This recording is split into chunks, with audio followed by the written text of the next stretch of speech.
So the easiest, dumbest thing that I could possibly think was do a real estate deal because you get so many tax write-offs. It's a good way to basically make money, get tax write-offs, all of that. So tell me about those capital gains tax that you had. It was just an old family legacy investment of ours in a trust. Obviously, when you sell it and the family's going in all their various ways, everybody wants to cash out, take the money. It was like 2 generations in the making. For us, for me at least, it was a nice, at that time it felt like a nice chunk of change. But one thing I knew for sure was that, it's like, every high incomer can probably relate to this. You look at your gross, you feel kind of nice about it. Then you look at your net and you feel kind of depressed about it, right? It was the same way as I looked at the gain. I was like, okay, that's a nice amount of money. I'm not going to say no to it, right? But then once I pay out, because we had practically no basis in the deal left.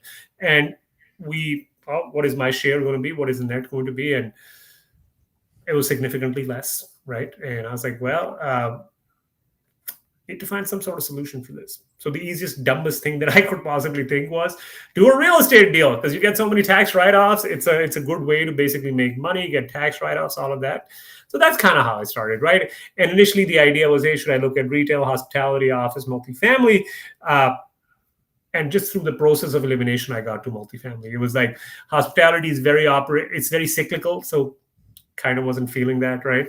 Retail is whatever you want to call it, is going through a bit of a slump in terms of retail real estate, not the actual businesses on top. Office was A, very computationally intensive, and B, again, I think it was very lumpy in the sense that one tenant leaves, there's just a lot of stuff to do, right? Your risk management is a bigger issue in office space.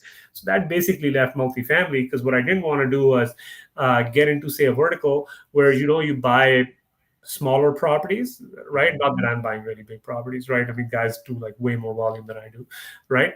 But what I didn't want to do was buy 2 or 3 houses because that wasn't really going to solve our problem. And thankfully, by the grace of God, we were making enough money even at the start of our careers that cash flowing, say, an additional $100, $200 a month, or buying a house and the associated all the work with it, that wasn't a very enticing thing, at least for us.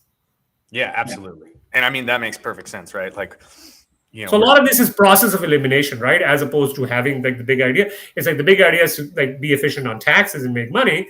But then process of elimination wise, it's like, I don't know, people did SATs back in the day, right?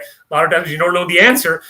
You kind of triangulate that answer, right? Yeah. Kind of the same thing. Yeah, and that makes perfect sense. And I love what you said there.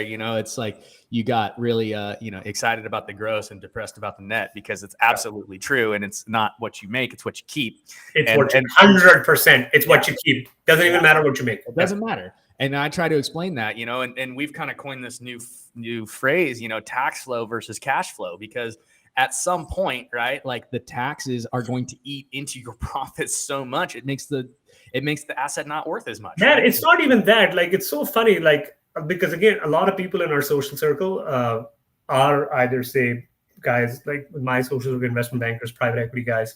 Wife is a physician, so a lot of her friends are all doctors, right? And so these are all people making over $500,000 a year.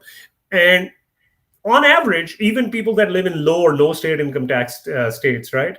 They're easily paying a couple $100,000 in taxes, right? Per person, right? So there's the couple of, say, both doctors or finance and doctor, right? They're easily paying a couple $100,000 in taxes. And simply what I tell them is, look, forget about making more money. Forget about that for the time being. If you were to just take the pile of taxes that you are paying right now, and you were able to figure out, say, some sort of solution to either get optimized on it, reduce your taxes by half. So if you're paying, say, $200,000 in taxes, you optimize it, maybe you cut your tax bill in half, making the same amount of money, right? That's an extra $100,000 a year, right? Yeah. That's a lot of money, man, because look, think about it. Most people, what are their big responsibilities? Kids' education, maybe a wedding, financial security, maybe taking a family vacation, all of that sort of stuff, just the usual stuff, right? And $100,000 extra per year on top of whatever you're doing. Let's put it this way. If your kid wanted to go to a private college and you started even 10 years before the kid has to go to college, you got an extra $100,000 a year, you can cause a lot of damage, man, to that goal without sacrificing anything in your personal life or anything of the sort. Yeah, it's just about allocating your resources correctly and structuring. 100%. Like it's a lot of people don't get it. I was having this conversation with my old man. He's got a service-based business, brings in $1.5 million a year. He's got 0 bases. He's got 0 write-offs. I'm like, Pop, buy a building, buy something. Something, something, do something. Stop writing $500,000 checks to the government. Like, what are you doing?